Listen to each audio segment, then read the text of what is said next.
Willie, can I have 2 pints of bitter, a gin and tonic no ice, a white wine with soda, and a straight martini? Thanks. We were pretty busy in the treadmill that evening. At least it seemed that way to me, though Doris said it was about average, and she knows best. I'm an absentee landlord half the time. Charlie had a night off, so I was helping Doris behind the bar. About 10 o'clock, I saw Lady Janet coming. She was wearing a lime green trouser suit, and it looked very nice against her short chestnut hair. She always wears slacks of some kind, because of her leg. She took her usual stool at the end of the bar, and I put out 2 glasses and opened a bottle of claret. I had a date with Lady Janet that night. She's Lady Janet Gillam. You don't just call her Lady Gillam, because being the daughter of an earl, she holds the title in her own right, not by marriage. So it's Lady Janet Gillam, with a first name thrown in. She's Scottish, and she's my steady when I'm at home at the treadmill. Which is a bit surprising, seeing that I'm a roughneck Cockney. Still, we get on fine. She's 30, and somewhere between good-looking and beautiful, with a nice figure and no spare fat. She works too hard for that.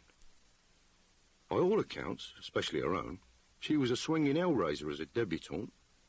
Drove fast cars, flew Daddy's private plane, threw crazy parties, all that sort of thing. And then she married a Walter Mitty type called Gillam, who decided to be a rich farmer. He started off rich, but in 2 years he was a poor farmer. Then he went on a bottle and crashed a car not far from the treadmill one night. That was some years before I took it over. Janet was in the car with him. Gillam ended up dead, and she lost half a leg, which is why she always wears slacks. But this is the thing. When she came out of hospital with a tin leg from the knee down, she didn't go home to Daddy Earl or ask him for help or money. The ex-swinging kid set her teeth into running that farm, and she turned it into a little gold mine. I like them with guts. I don't think she even thought about men until 2 or 3 years ago, when I turned up on the scene.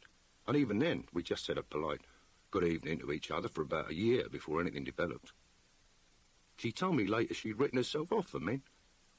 She reckoned that with half her leg gone, she wasn't the sort of man would take her bed unless he was a kink or after her money.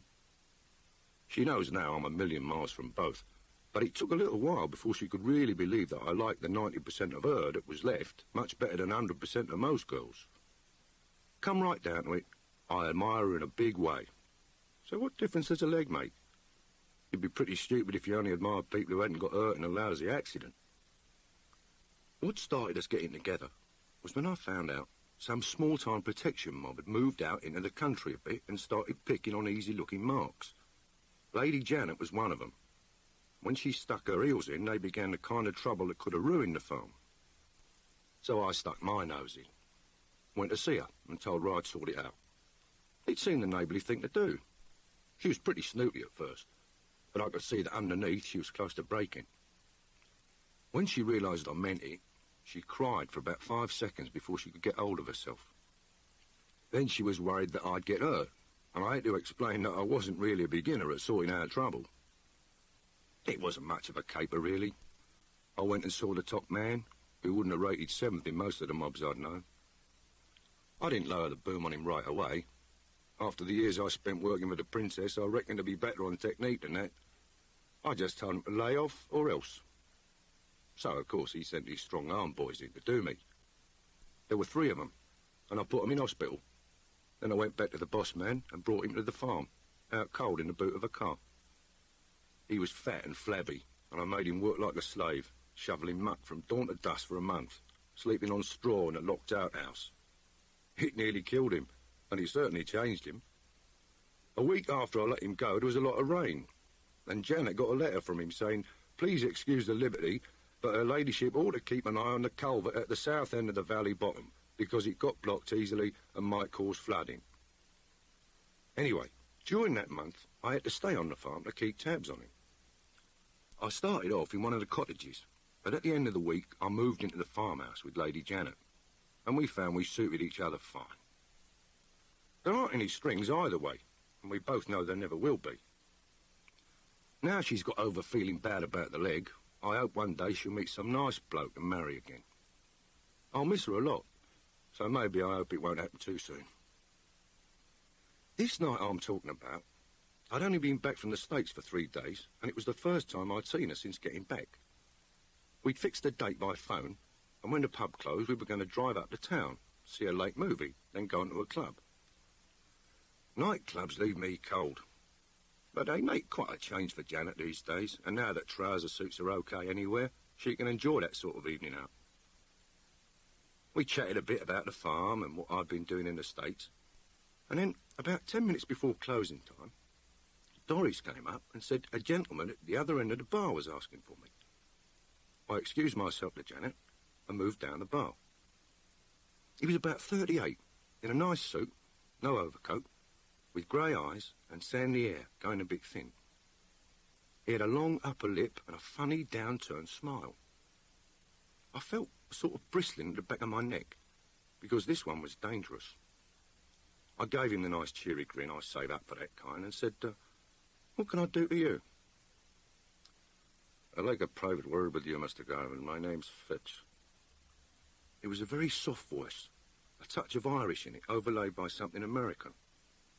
The American bit was intonation more than accent, the kind of thing you can pick up if you live over there a while. I registered the accent as one I might use sometime. I can do most voices, from BBC to Nashville, Tennessee, and I often use them on capers, but for every day I stick to Cockney because that's the natural me. I said to Fitch, if it's private, we better have a chat in the sitting room. I told Doris to take care of closing time, then let Fitch through the bar flat and led the way along the passage at the back. When I took over the treadmill, I had the living quarters fixed up very nicely. There's a kitchen, office and big sitting room on the ground floor, and 2 bedroom suites with bathrooms and dressing rooms upstairs. I needed the second suite for when the princess stays with me sometimes. I hadn't bothered to ask Fitch what it was all about, because I was damn sure he wasn't selling insurance or a new kind of bottle opener. And I was right. When I closed the sitting room door and turned round, he had a gun in his hand, a 4.4 Magnum. I stood where I was and said, you can get hurt carrying one of those things. He said easily, let's sit down. The gun's just in case you blow your top before I finish spelling things out for you, Garvin. I chose an upright chair because you can get moving from it quicker than from an armchair. Fitch did the same thing. He was confident, but not overconfident. And he wasn't feeling big just because he got a gun in his hand. Fitch was a pro, and the gun was his tool. I'd already tagged him as dangerous, and now I shoved the grading up a notch or two. There are dangerous soft men and dangerous hard men. Fitch was hard. Take his gun away, and he wouldn't just fold. Break his arms, and he'd keep coming at you with his teeth. I knew the type. They're rare, but Fitch was one of them. He said in that soft voice with a bit of a lilt, I'm working for Odell. He sent me to pick you up. That was the laugh, so I laughed and said, Rodell sent you? Then you must be the first bloke to find a way back from hell. Rodell's not dead, Fitch said. Only half dead, from the waist down. It was a long fall, I'm told. That made me think. There didn't seem any percentage for Fitch in lying about this, so suppose he was telling the truth.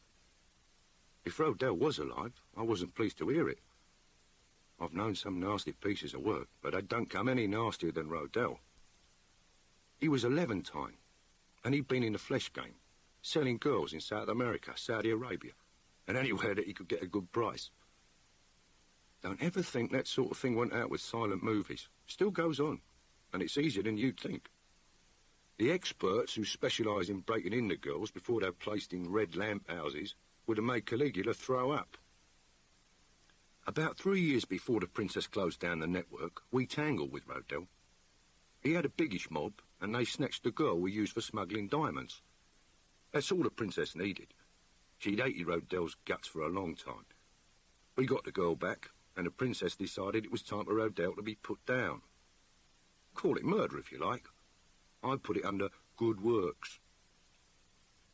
I've heard Modesty called a ruthless killer. Well, that's a load of old cobblers. She didn't just run the smartest organisation since crime began. She ran the cleanest. Sometimes it seemed we spent more time breaking up dirty mobs than bringing in loot. And I remember we passed up a 50 grand job once. because we couldn't figure a way to do it without a couple of fuzz getting hurt. Certainly she signed a few people off, but it's always been the kind of bastard whose going leaves the world smelling a lot sweeter. Like Rodell. We went over to Istanbul to take care of him. Just the princess and me. She never sent any of the boys on that sort of thing. His caper turned out tough, and ended up as a minor pitched battle in a warehouse against Rodell and half a dozen others. I killed Rodell myself. At least, I put a knife between his ribs from 30 paces when he was firing down from a catwalk, and he fell 50 feet onto concrete, which seemed good enough. Then we beat it back to Tangier. Rodell's organisation folded, and that was that. But now, here was this Fitch, just the sort Rodell would have working for him, telling me Rodell was alive. And Fitch knew about the fall, too. He was just looking at me, waiting. His eyes were light grey and shallow, with no depth to them. I said, yeah, was a long fall. If he's only half dead, he was lucky. He's been paralysed from the waist down ever since, Fitch said. That's why he wants to see you, Garvin. He smiled, that downturned smile. I don't think he's had much else on his mind in all that time. He could have spent some of it thinking about a few thousand parcels of flesh he sold, I said. Where is he? Fitch shook his head. Later, Garvin. If I told you that now, it might make my job very difficult. I looked at the gun. You reckon I'm going to go along quietly just because you're holding that? No, he smiled a bit more. Because Rodell has Modesty Blaise. That got me like a boot in the stomach. I gave him a grin. As easy as that? It's always easy when they're not expecting it. We could have taken you the same way, but Rodell wants you on the hoof, walking with your eyes open. That figured. From what I knew of Rodell, he'd never stick a knife in without twisting it. Fitch reached for the phone and pulled it towards him. He dialed a number, and right then I hated the trunk dialing system. He dialed more than 7 digits, which meant it was a call outside London, but he didn't have to ask for any exchange, so I learned nothing. He looked at his watch and said, "They're expecting this call." After a few seconds, he said into the phone, "I'm with them now. Put her on." He laid the phone down on the table and pushed it across to me. I picked it up.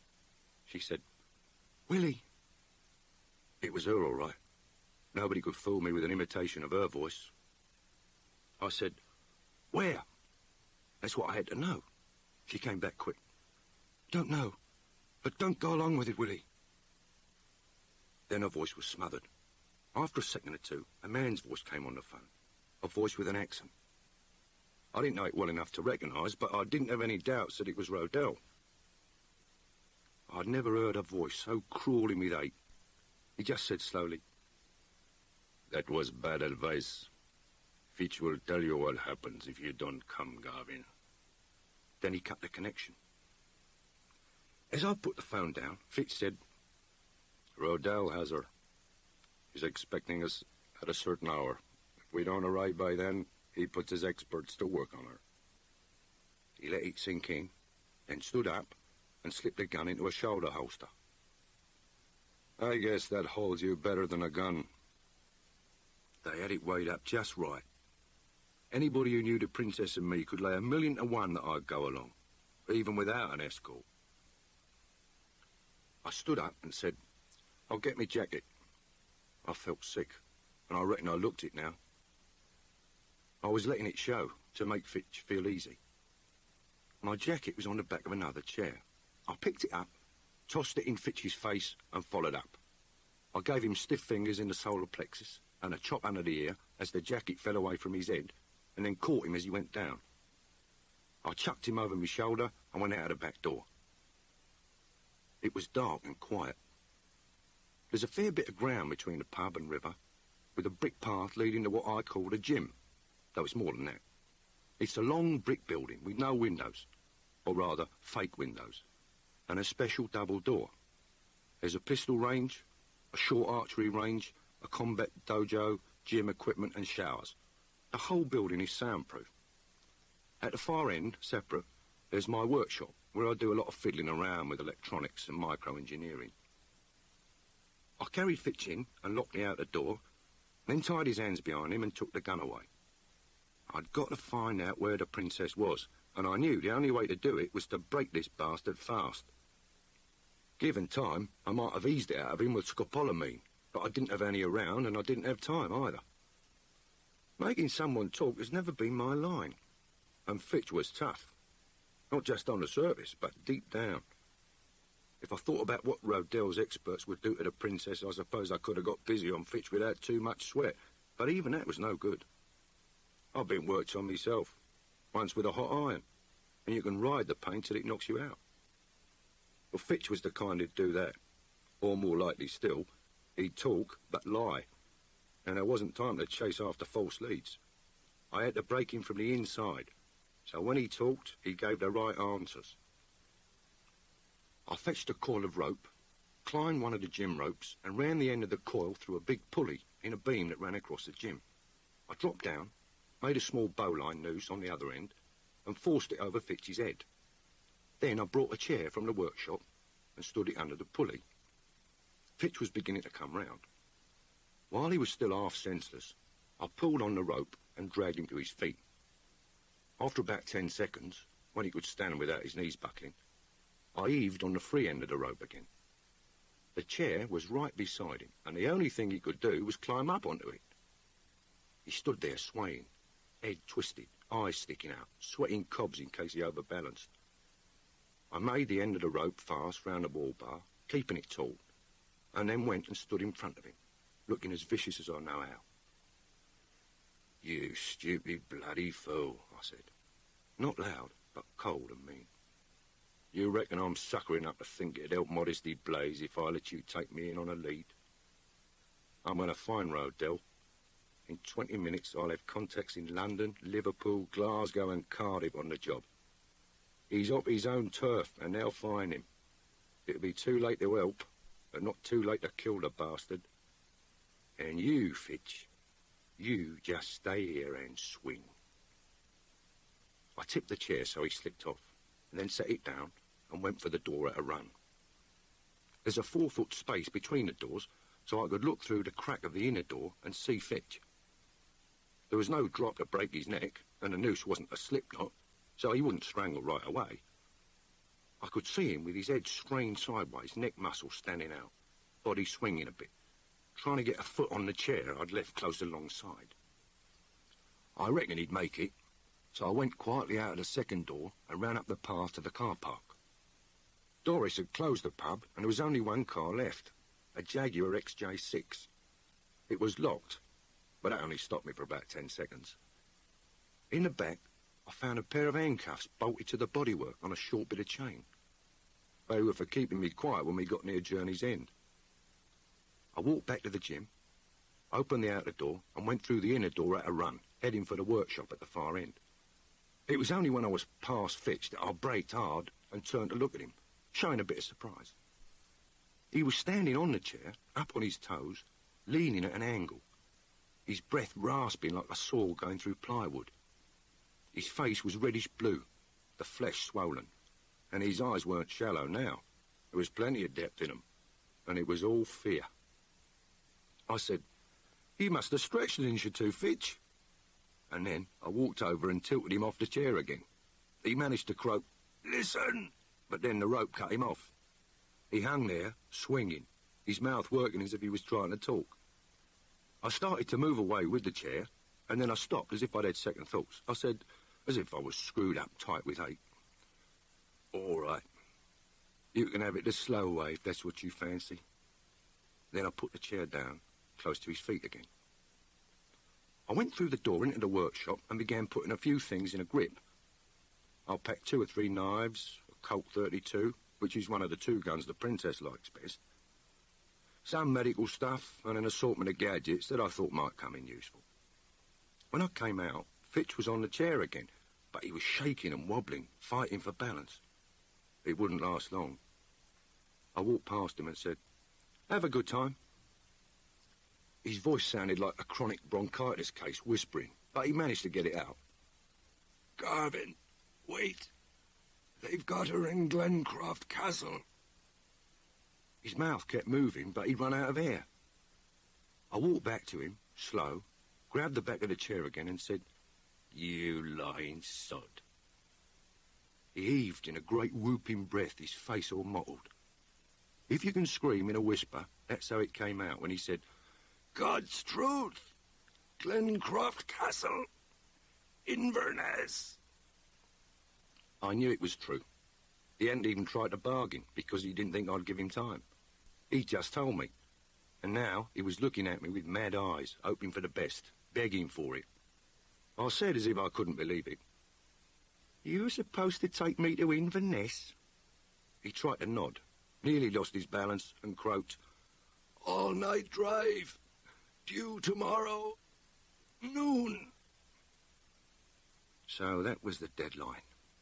It figured okay in terms of time and distance, and Fitch was in no shape to work out any nicely turned lies. I went to the wall bar and untied the rope. He fell off the chair and lay heaving and gasping. I opened the bag and took out a hypodermic. He didn't even try to move when I pushed his sleeve back and gave him a shot. 3 grains of phenobarbital. He'd be out for hours. It hadn't been pretty, but he'd come out of it with a whole skin, and I reckon he ought to be thankful for that. I went to the phone in the workshop and rang Weng, Modesty's houseboy. He told me she was down at her cottage in Wiltshire. I told him different. It shook him a bit.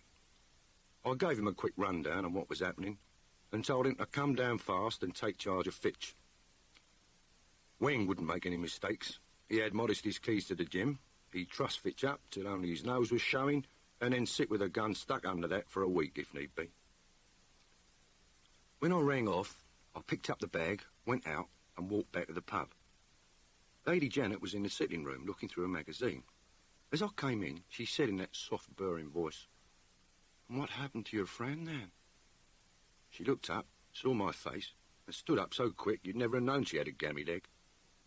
"What happened to you, for God's sake?"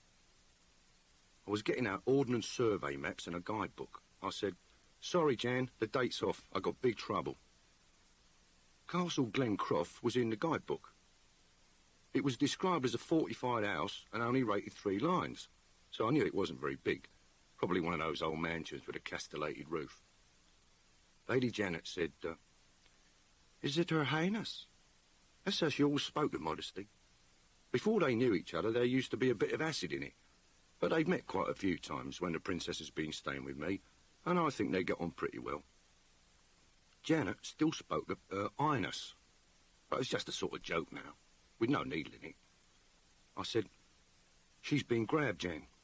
An old grudge and a bad one. They're the kind of men you'd never even meet in nightmares, and they've got her at a place called Glencroft Castle. At noon tomorrow they'll start taking her apart." That must have raised a lot of questions, but Janet didn't ask any.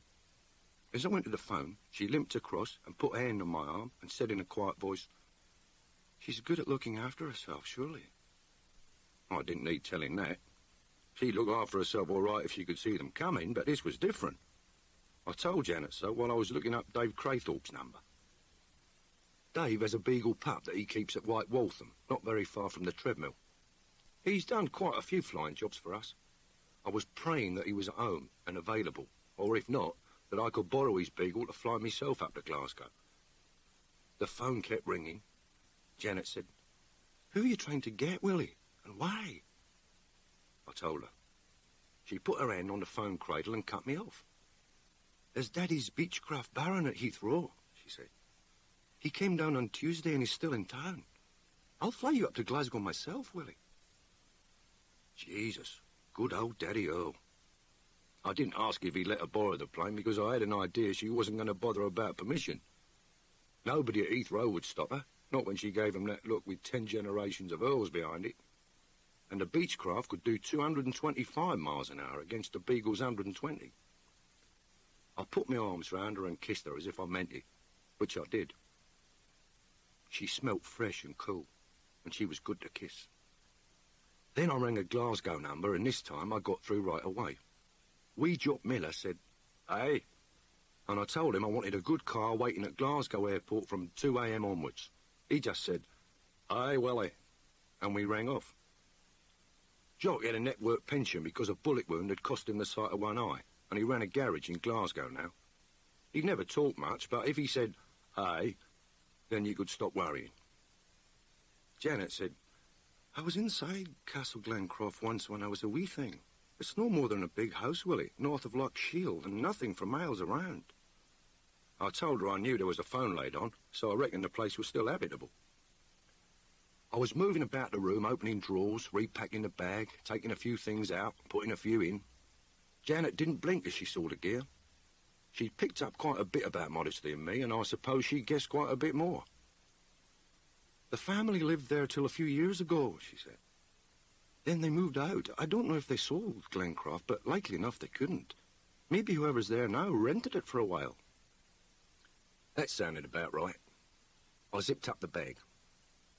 While Janet was getting the car out, I went upstairs and changed into black denims. There were twin sheaths stitched inside the breast of the denim wind cheater, and I slipped a knife into each sheath. I felt cooler now, and I didn't go mad driving to Heathrow. Fitch was supposed to bring me in by noon. If we didn't arrive then, Rodell would start work on the Princess. But now, with any luck, we'd be in Glasgow by 2:30, and I'd reach Glencroft Castle by 4:30. That meant I'd have a few hours of darkness and all the morning to clean things up. At Heathrow, we were lucky getting clearance for a quick takeoff.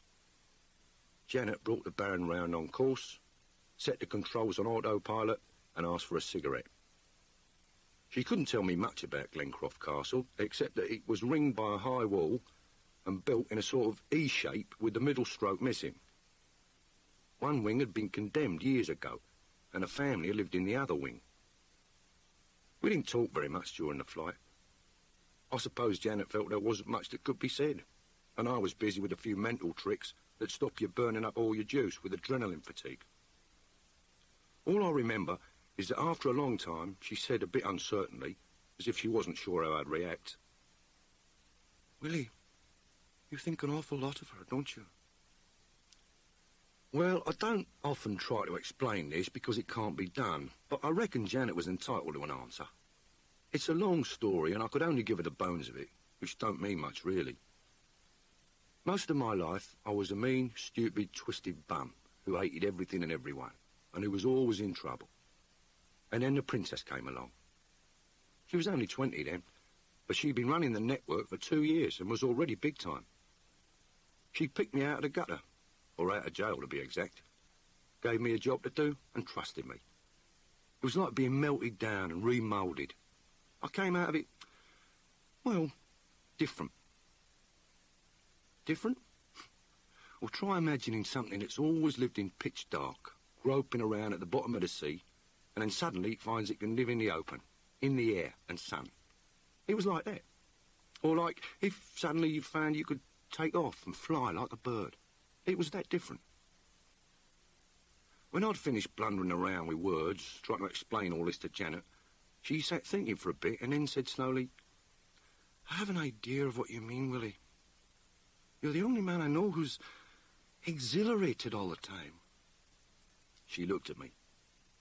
"I see what she's meant to you. Maybe finding you has meant quite a lot to her, too." She smiled then, a nice, easy smile, and reached out to rest her knuckles against me cheek. "All right, she's your princess and you're her faithful courtier. There's plenty left, and I'll settle for that." We landed at 2:30. Jock Miller had 2 cars waiting in the car park. I chose the E-type Jag and put me bag in. When I introduced Lady Janet to him, wee Jock's scarred and wicked little face went dull red with pleasure. I wouldn't say he's a snob, but he'd certainly swing a claymore for the aristocracy, providing they were Scottish. I told him Rodell had got the Princess, and his eyes went ugly. He looked up at me from his 5 foot nothing and said, "I'll borrow a razor and come with you, Willie." I said, "You bloody well won't, Jock. It's got to be done sneaky, and one sneakier than 2. So you look after Lady Janet and get her fixed up at an hotel. I'll call you as soon as I can." I kissed Janet goodbye, and she hung on to me tight for just a second. Then I got in the car and drove off. In the mirror, I could see the two of them looking after me until I turned out of sight. The winter snows are gone. Sometimes, the only thing more difficult than running a business is finding the right words to market it. Lucky for you, our new AI content generator doesn't sweat words. Just tell it what you want to create, enter a few details, click Generate Content, and in just seconds it'll give you options to build from or leave as is. Writer's block? Not anymore. With artificial intelligence doing the wordsmithing for you, you can craft the perfect message in the blink of an AI.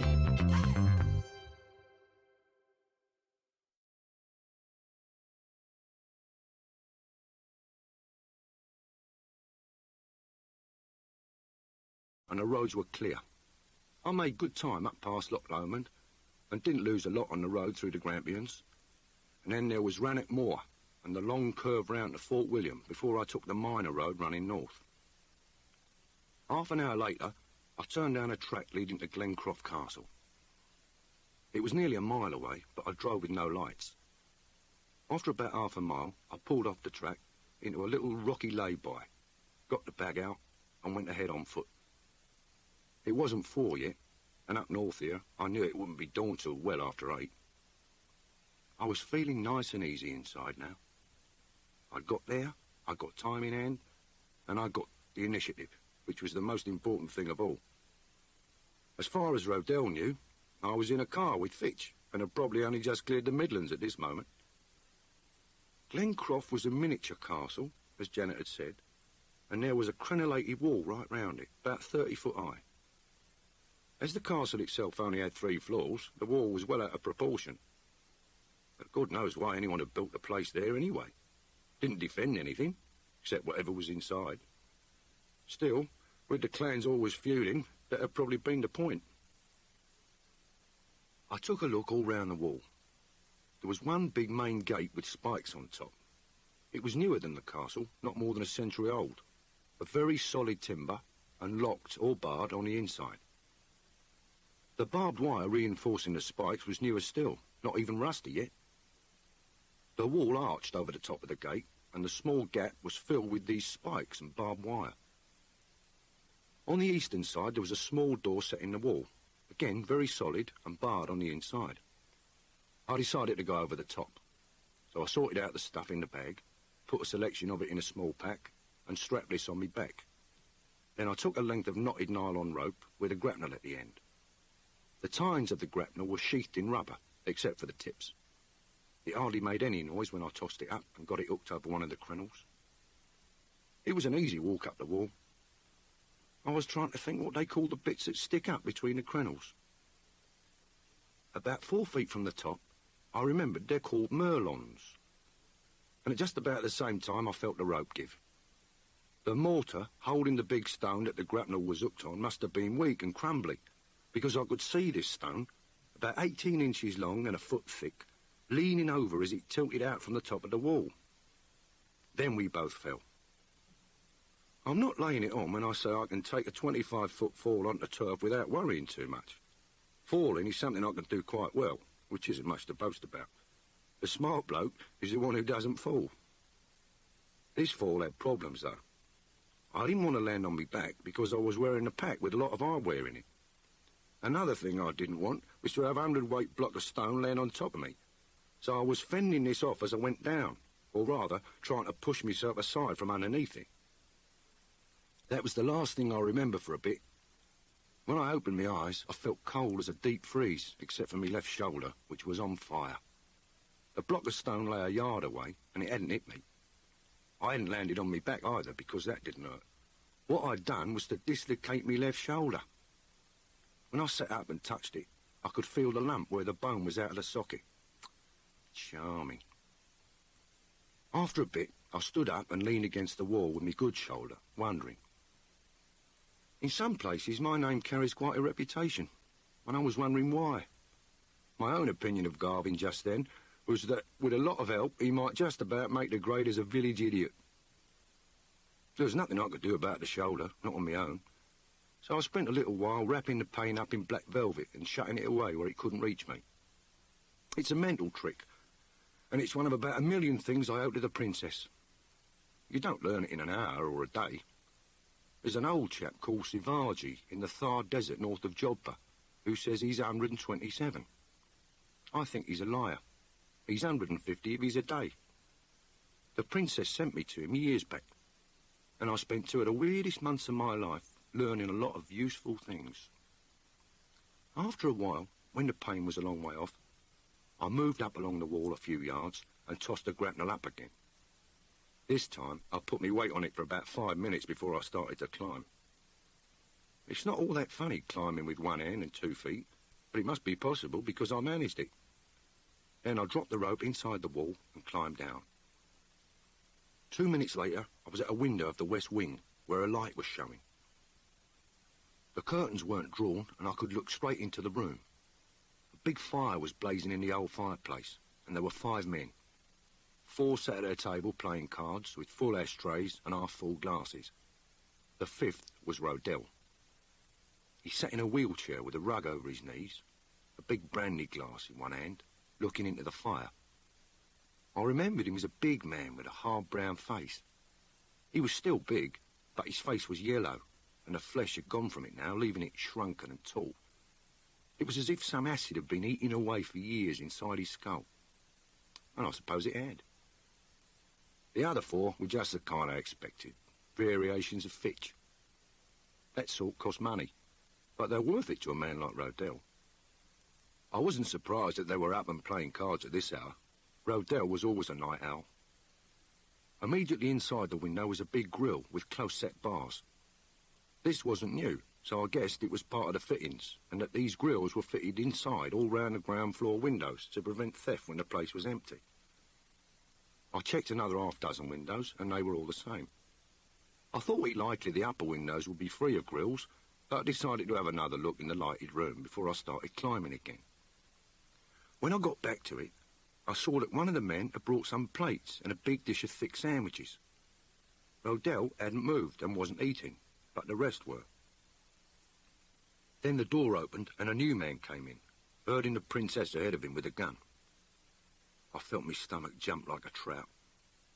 Her hands were behind her, and she wore the sweater and cord slacks she often wears for riding when she's down at Benaldon. Her hair was a bit tousled, and there was a bruise on her face. But she was all right.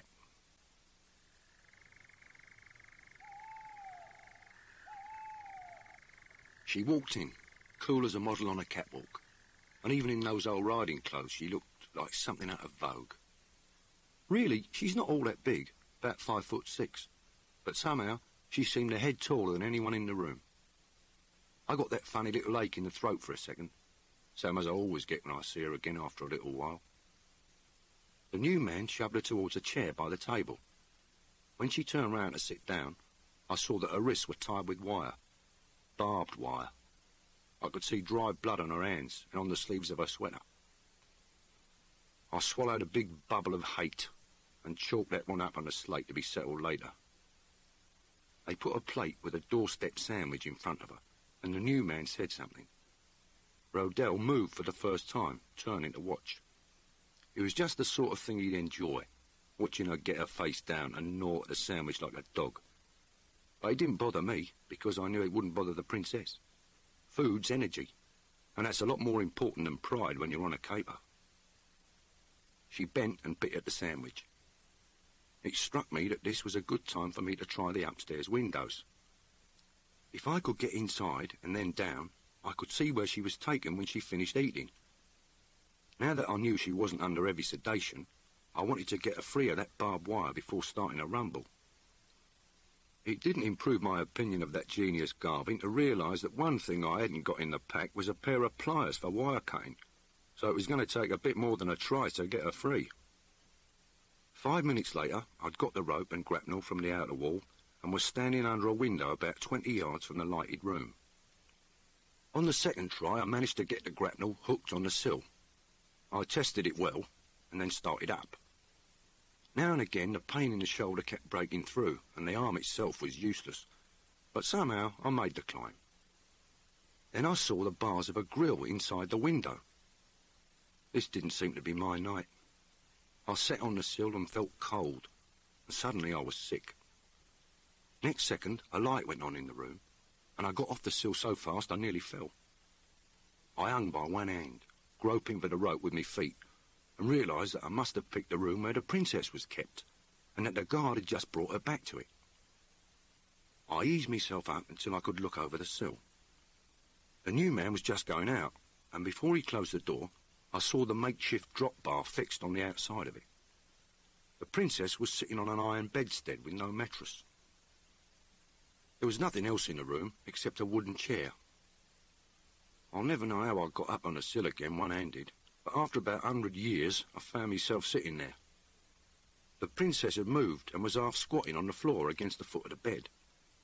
She eased herself over as if she was doing a sideways roll. I realised she'd managed to wedge the plier-twisted ends of the wire into a crack of the bedstead, and she was trying to untwist them. It wasn't surprising I'd seen blood on her hands if she'd been doing that for long. I tapped on the window with a fingernail. Her head turned, then she got up and came towards me. Her face was almost against the bars as she stared out, trying to see me. Then she lit up suddenly with a smile. This one was a very special smile she's got, and you don't see it often, but I reckon it's what the Eleanor Troy girl must have had when she got 1,000 ships launched. It's a smile where her eyes dance and sparkle and laugh, warm as sunshine. Then it was gone, with just the ghost of it left as she lifted an eyebrow at me. I got a glass cutter out of my windcheater pocket, scribed a quadrant in a lower corner of the glass, and tapped it loose. She bent down to the hole, and I whispered. "The grill?" She whispered back. "Hinged one side, padlocked the other. Have you got a probe, Willie, love?" I got 6 probes. I spread them in my hand and reached through the hole and the bars. She turned round so she could get her hands to the probes and took the one she wanted, and then brought the chair, set it to the one side of the window, climbed on it and turned her back again to work on the padlock. After about 2 minutes, she climbed down from the chair and gave me a nod. I reached through the hole in the glass and pushed the grill. It swung inwards. She moved the chair, stood on it again, and managed to unfasten the casement catch. 10 seconds later, I was inside. Now that she could see me in the light, she stared again, and this time she wasn't smiling. I suppose I'd lost a bit of colour and was hunched up on one side, because she whispered, "You look like parchment. What have you done to your shoulder, Willie?" I started to tell her, but didn't get very far. It must have been the reaction from finding her okay that made me lose me grip on the pain, but suddenly the whole shoulder seemed to turn into raw acid. Everything went grey and woozy, and I only just got to the bed before I passed out. It was no more than a minute or two, I think, but when I came round, I was lying on the bed on me back, with the pack off. The princess's hands were still bound, but they were in front of her now. She managed to wriggle her bottom and legs through her arms. Try it with barbed wire round your wrist sometime. She was at the door listening. I could see her slacks were badly torn, and there was blood on her thighs now, as well as new blood on her wrists. She saw I'd come round and whispered, "You'll be back soon. They never leave me for more than 10 minutes. She moved quickly to the bed. "Got to get that shoulder back in place first, Willie. Take another little nap for a few seconds." Her hands went round me throat, not tightly, and I felt a little scratch on me chest from one of the barbs. Then her thumbs began pressing steadily on the 2 carotid arteries. I didn't feel myself going, I just went. That's the way with a sleeper hold. I knew what she was going to do, and I was glad to be out of it for the next half minute or so. She was going to lie head to toe with me on the bed, put a foot in me left armpit, grip me wrist, and give a mighty heave to click the bone snugly back into the socket. And that's what she did. When I came round again, even after just that little time, it was like waking up in a new world. If you've ever had a joint put back in place, you'll know what I mean. The shoulder ached and was sore, but all the fire and pain from the stretched tendons had gone, and I could move it without too much trouble. She was sitting on the edge of the bed, looking down at me, sort of half smiling, but concerned at the same time. I'm 8 years older than she is, But sometimes she makes me feel like a kid with a grazed knee who comes running to have it kissed better. I gave her a big grin, and it was a real one. Next second, she was on her feet and moving towards the door fast. I must have been a bit dopey still, because I hadn't heard anything. The door opened and the man came in. The man who brought her up here maybe 10 minutes ago. He wore no jacket and there was a gun in his shoulder holster. I reached for a knife under the open wind cheater. Besides falling well, that's another thing I can usually manage. Drawing a knife and throwing it without a lot of time wasting. Say about 0.3 of a second. This time, you wouldn't have needed a stopwatch. You could have timed me with a calendar. Well, that left it to the princess. Her hands still bound with that bloody wire. What happened next shows just how far she thinks. She took off and went sailing at him feet first, but not in a drop kick, because of the noise. He was still moving forward, only just registering the situation, when her feet went one on either side of his neck and her whole body twisted so that she was face down in mid-air. His neck locked between her crossed shins, her feet turned in and hooked behind his neck. She held it as she hit the floor with her palms, getting some horrible punctures from the barbs, and in the same instant she ducked her head and went into a high-powered forward roll. The man at the end of her legs was whipped over the top of her as she rolled. He went flying head first through the air, parallel to the bed like a fishing line flies after the rod when you make a cast. He travelled about 4 feet while she held the grip, and another 5 feet after that. His head went straight into the solid wall just beside me with a quiet, nasty noise. My only contribution was that as I knew what was coming, I managed to swing both legs round, spread wide under his body, to break the fall after he hit the wall. At least it helped to make sure there was hardly any noise.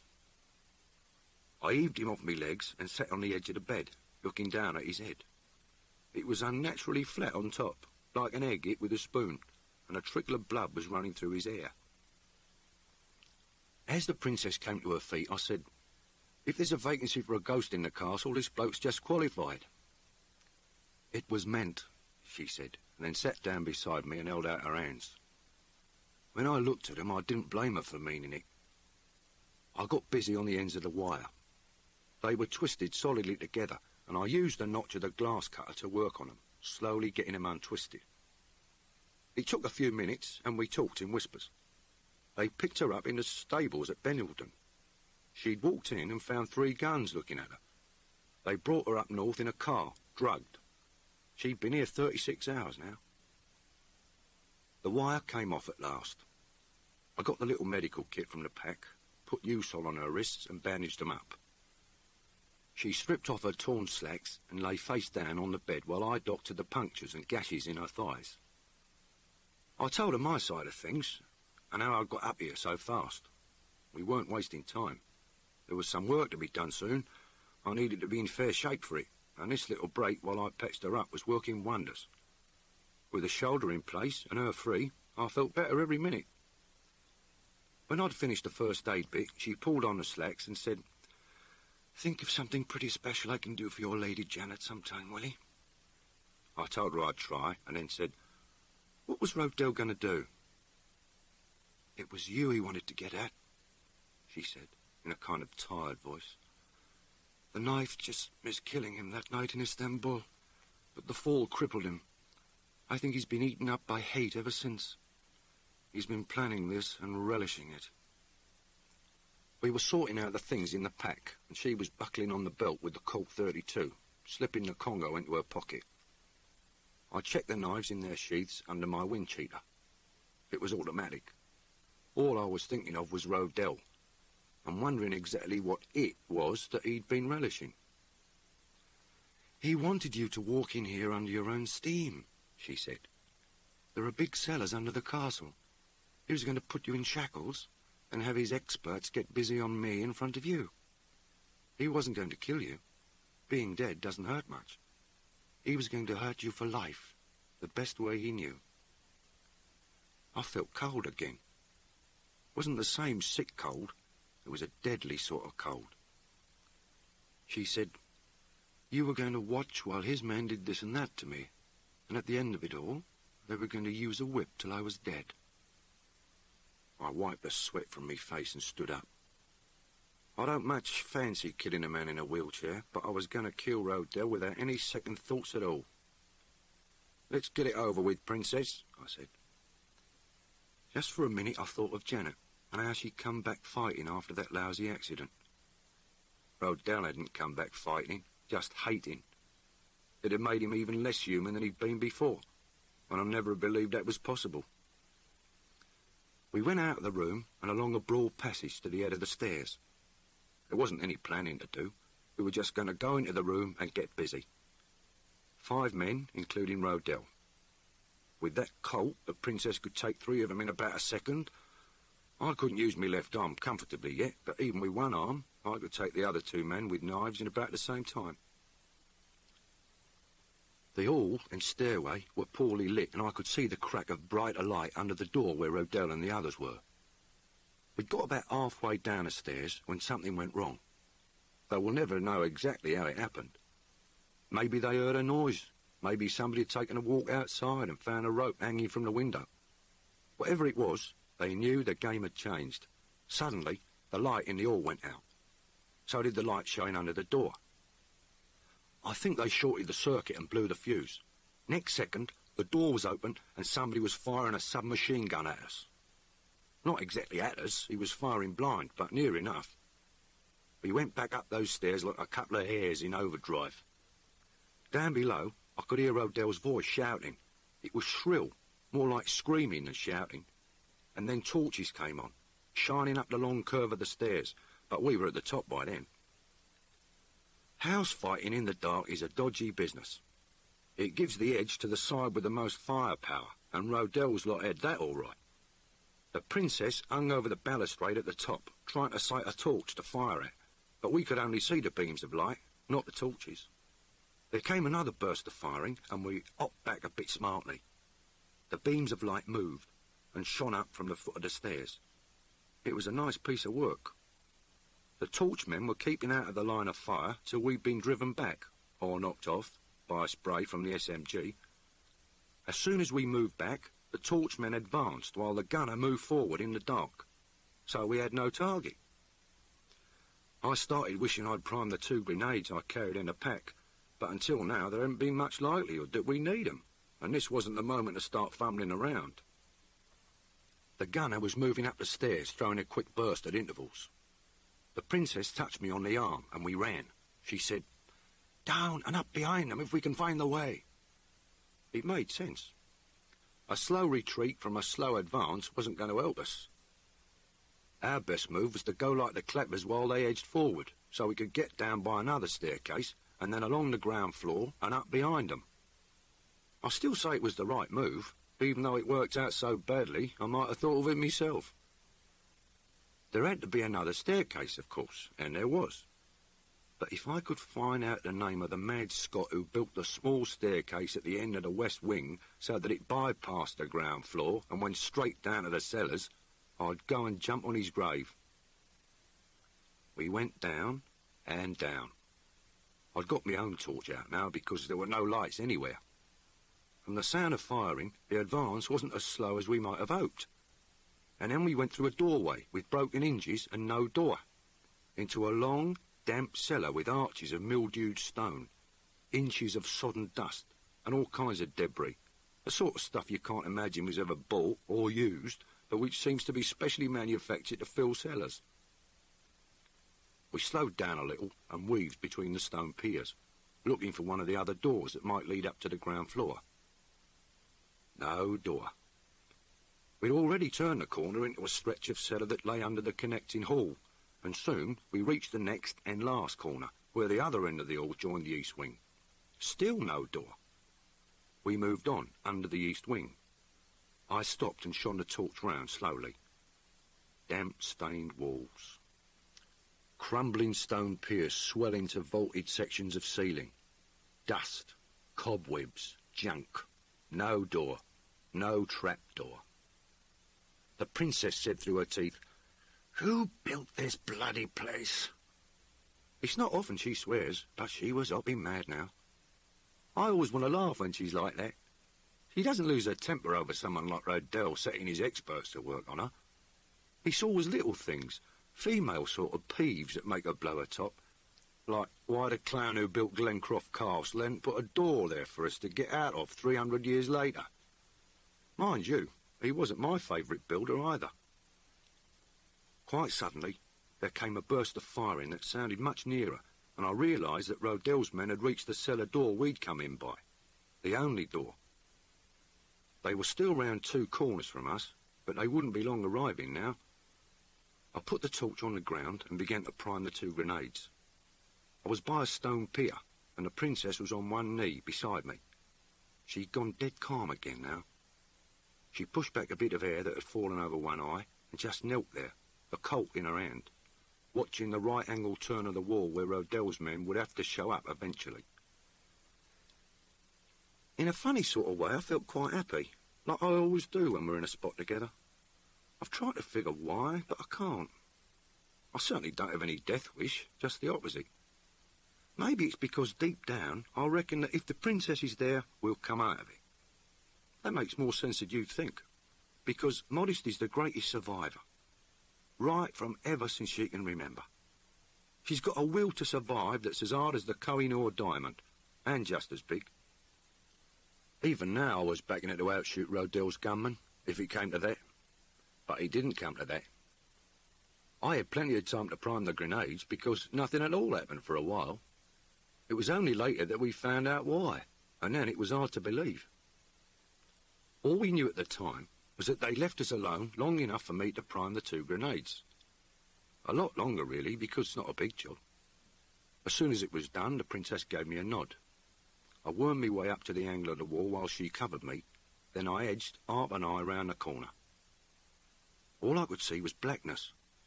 So I signalled, and she came up beside me, bringing the torch, but switched off now. For 5 minutes we just waited, and then we saw some light at the far end, by the other corner. Rodell's men were moving forward slowly, dodging from pier to pier. I felt Modesty snake away, and knew what she was going to do. It was about a minute later that her torch beam flashed out, lighting up the centre stretch of the cellar. There came a racket of firing, but I knew she was well away from the torch by then, and taking cover behind the angle of the wall. Not one bullet hit the torch where she propped it on some crate or 16th century headsman's block she'd found. But it wouldn't have mattered anyway, because in the first 2 seconds I'd seen all I wanted to. 3 men half hidden behind piers about 20 paces away, and a 4th darting between piers, a little nearer. I pulled the pin from the grenade, counted 3, tossed it so it fell a bit beyond where they were hidden, and then ducked back. It made a nice, impressive bang, and the shrapnel seemed to keep flying around for about 10 seconds, ringing against the walls of the piers and screaming off in ricochets. What happened next was more impressive still. The castle fell down. I must be one of the few men who've ever knocked down a castle with a Mills bomb. Not exactly the whole castle, or the outer walls, but at least half the interior ground floor, and quite a bit above that. It began slowly, with a weird sort of creaking as the echoes of the grenade faded. That was when I remembered that we were under the wing that wasn't in use. The wing Janet had told me was condemned as unsafe. After the creaking there came a long, rending crash as some big beam broke and fell, probably making about 1 million woodworms homeless. From then on, it was like the house of cards, collapsing as one bit of the cellar ceiling after another came down. The dust was like a sandstorm, and if the damp hadn't kept it down to some extent, we'd probably have choked to death. I wasn't feeling happy anymore. I was scared rigid. As soon as the first crash came, I jumped up and went running from the corner, yelling, "Princess!" Don't ask me how I saw her. Maybe it was because she'd run and grabbed the torch, which was another bit of fast thinking, but when I saw her, she was lying huddled at the base of a wall pier, her arms wrapped around her head. I took one great dive and landed on top of her. Afterwards, I discovered that she wasn't hurt. At least, not until I made that pancake landing which knocked all the breath out of her. I could hear her panting in my ear, and I could feel her heart beating, which was a relief. I spread myself out over her as much as I could, and listened to the splintering of beams and the crunch of great stones as the castle came tumbling down. It went on slowly in a kind of continuous process for about 2 minutes, and then at last everything became quiet, and we were still alive. From underneath me, the princess said, a bit muffled and gasping, I don't want to disturb you, Willie, love, but the torch is digging into my ribs. I rolled off her, and about 5 pounds of dust fell off me back. You're getting soft, I said. It's like that story about the princess and the pea. She could feel it through 20 mattresses. I heard her grunt and give a little laugh as she sat up. She groped around, found me, put her hand on me face for a moment and said, Thanks anyway, Willie. A moment later, the torch clicked on. We looked round. Whoever had condemned this East Wing... So what is ClickUp? ClickUp is an all-in-one productivity software where you can manage everything and anything related to your work. Your documents, your chats, your whiteboards, your projects. The value of this, you don't have to buy 5 softwares to do this. You don't have to be hopping back and forth between multiple tabs, trying to find that email from a year ago. Instead, you can find everything in a matter of seconds, keeping your work and everything related to productivity organized in a single place.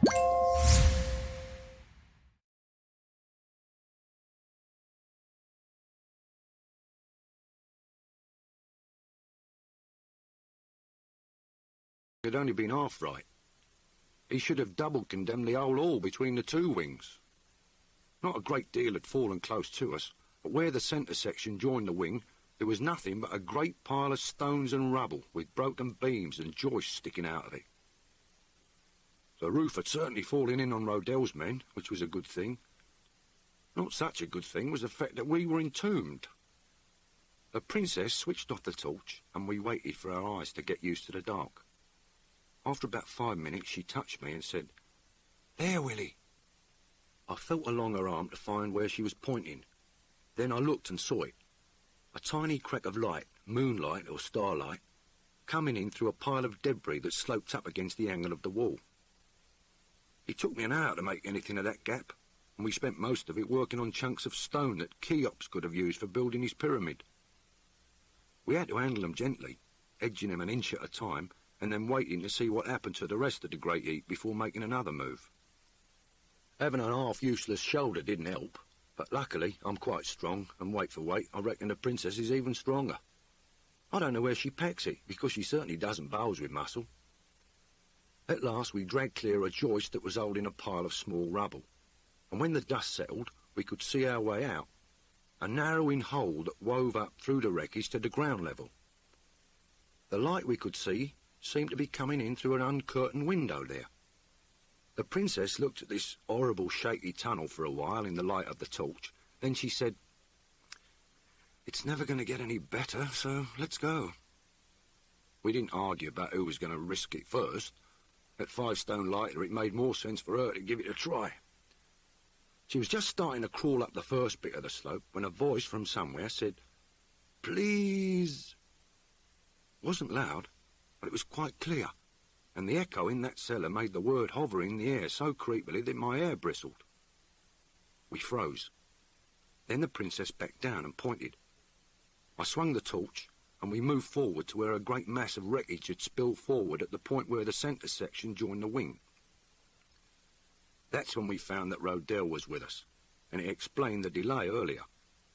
They'd spent time carrying him down those stairs at the far end in his wheelchair, and when they advanced, he must have trundled himself along the far wall of the centre section, the south wall.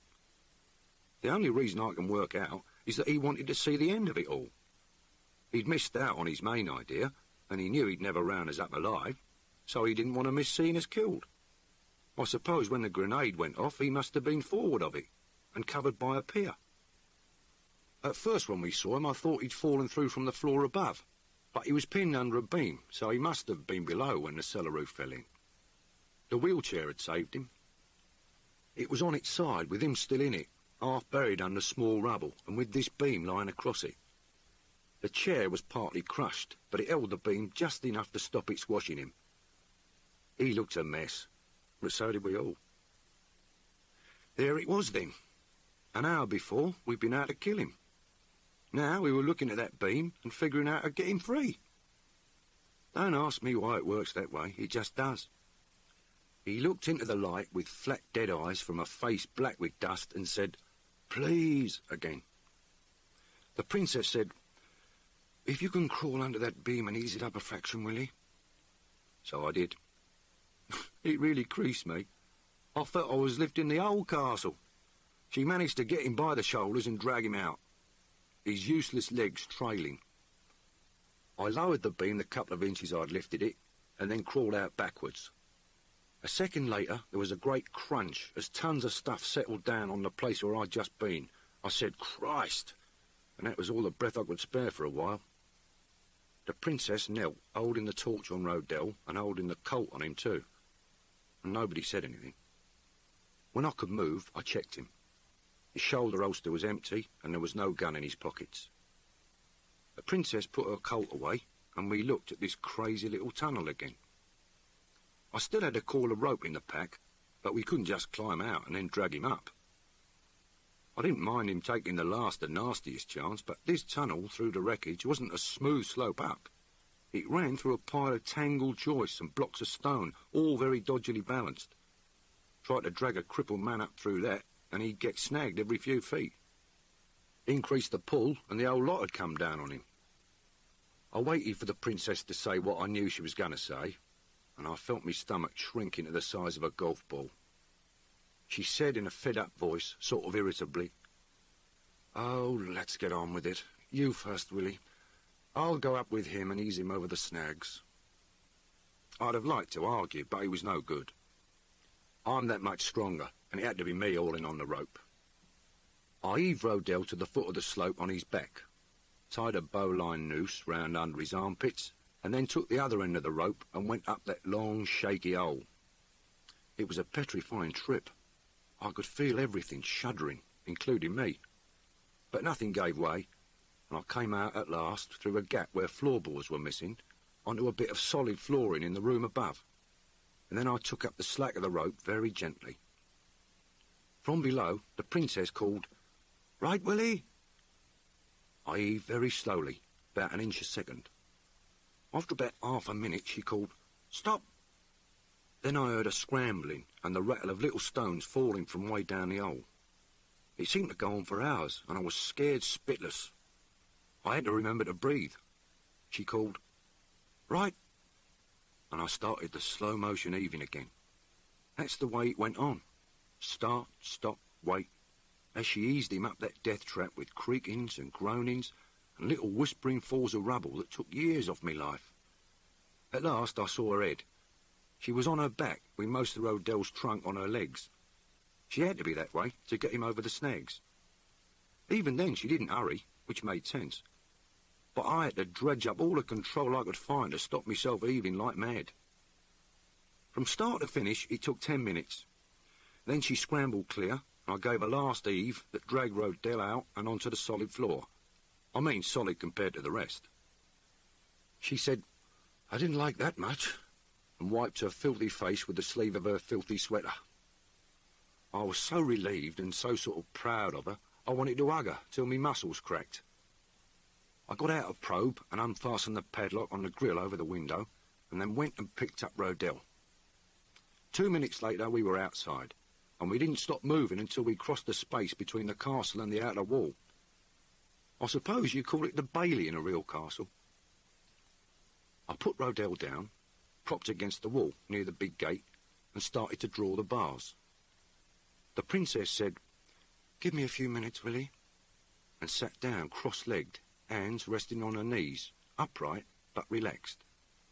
She started to breathe very slowly, eyes open but not seeing anything. I knew she was starting one of Sivaji's processes to ease the knots out of her nerves, and after all she'd been through, I didn't wonder. If we'd been alone, without Rodell, she'd have turned to me and had a little weep for a minute or so, and that would have unwound her completely. But she'll never do that unless we're alone. I drew the bars, lit a cigarette, and walked a few paces back towards the castle. From the outside, it didn't look too bad, because the outer walls had held. There was a full bright moon, low down, and everything showed up clearly. It was 6:30, still a long way short of sunrise. Suddenly my ears prickled, and that's a sure sign of trouble. I swung round and saw it like a tableau. Rodell had a little gun in his hand, an automatic. He was sitting, propped against the wall, and he had the fist holding the gun rested on his left forearm at eye level, taking very careful aim at the princess, only 6 paces away, her back half turned to him. Somehow, I'd missed the gun when I checked him, and now he was going to kill her. Not me, her, because that was the thing that would crucify me. I'm fast with a knife, but I've never drawn and thrown one as fast as I did then. It was only 20 paces, and I can split a matchbox sideways at that range, but I couldn't risk anything fancy. I couldn't see his chest because of the forearm covering it, but I could just see his throat over the top of the forearm. The first knife grazed his gun hand and went straight into his neck. His hands jerked up with the shock, and a single shot whistled high towards the castle. I heard it break a window just as the second knife thumped into his heart below the breastbone. He fell over sideways with hardly any sound. I saw the princess turn her head slowly to look, and I went across to Rodel. The right leg of his trousers was rucked up almost to the knee, and there were 2 broad strips of plaster still half clinging to the side of his leg at about mid-calf. The princess was standing beside me now, her eyes a bit funny from her having been jerked back to normal just as she was starting to slow everything down. I pointed and said, "The gun was stuck to his leg. Sorry, Princess." She said, "You think I wouldn't have missed it?" I didn't argue. Picked up Rodel, and we walked back to the castle and climbed in through the same window. At the top of that hole, the princess had dragged him up. I pulled the knives out of his chest and throat. Being very dead, he hardly bled at all. I shoved him headfirst down the hole. He slid about 6 feet down and then jammed. The wreckage creaked and groaned as I jumped about, but now we wanted it to collapse, it wouldn't. I got out the other grenade, pulled the pin, and tossed it down so that it bounced on Rodel and then went rolling on below. We didn't wait. We went out of that window like greyhounds out of a trap and kept running. 5 seconds later we heard the bang, then a lot of crashing and grinding. When it stopped, we walked back and looked through the window. The whole floor had fallen in. Rodel was entombed with the rest of his friends, and I thought it likely they'd stay there a very long while, if not forever. Nobody in their senses would want to start rebuilding Glencroft Castle. We walked away and out of the gate. A big old mountain block stood just to one side of it, and the princess said, "Willie," and turned to me. I put my arms round her, sat down on the mountain block with her on my lap, and held her close. She didn't make any noise when she cried. I could just feel her shaking a bit, and the tears making me neck wet. It's not often she does it after a caper, but this one had been a real nerve twister, especially her part of it. Now I felt the opposite of what I'd felt when she fixed me shoulder. Makes me feel about 10 feet tall when she turns to me like that. I talked nonsense and made a bit of a joke now and again until she felt all quiet and relaxed in my arms. And then she sat up, borrowed my handkerchief, blew her nose, and grinned at me through the streaky mask of dirt on her face. I said, "Weng's sitting in the gym at the treadmill with a cannon stuck in Fitch's ear." We got up and walked half a mile up the track to where I'd left a car. There were 2 cars now. Lady Janet Gillan was there, carrying a sporting rifle, and so was wee Jock Miller. Jock said, "She was going to come and ask for you at sunrise. I couldn't stop her. If she wasn't out in 10 minutes, I was to go and bring the fuzz." Well, in bonny Scotland, the police would have come looking for Lady Janet Gillan fast enough, but I wouldn't like to bet they'd have found her alive. The princess said, "Hello, Janet. Thanks for all the help." There was a lot more in her voice than just the words. Janet gave her a smile, a nice one, then looked at us both and said, "Jock has showers at the garage. We'd best be moving." The princess said, "I'll go with Jock," and got in the E-type with him, leaving the Rover for Janet and me. Janet said, "Are you hurt under all that muck, Willie?" But her voice started shaking, and she only just got it out.